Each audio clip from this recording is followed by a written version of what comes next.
Vem, da mi je bil že to šok, ko so me iz koprske bolnice prestavili v Ljubljano. To se mi je zdelo, kot da se selim, ne vem, v Ameriko. Spomnim se tega občutka, kaj bo zdaj vse v vrtcu počeli, pa ne, mene ne bo zraven. Ampak v resnici tudi zelo posebni odnosi so se tam stkali na hematološkem oddelku pediatrične klinike. Moram povedati, da tudi osebje, zdravnice in medicinske sestre so bile neverjetne. Tako predane, tako s srcem pri stvari, da sem se jaz počutila v resnici tako, kot da imam še eno družino.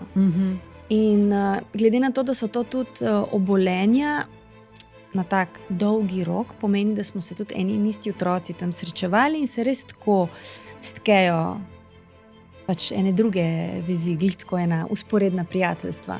Pa tam v bolnici glih tako šola, vrtec, tako da... Aha, torej probajo čim bolj otroku prilagoditi že njegov prejšnji življenjski slog nekako. Ja, zato da ni v takem zaostanku, naprimer šolo niti, ne, da seveda je to prilagojeno. So, ne vem, pri takih resnih obolenjih nimaš niti toliko, ne vem, energije, zmožnosti koncentracije, tako da so stvari zelo prilagojene.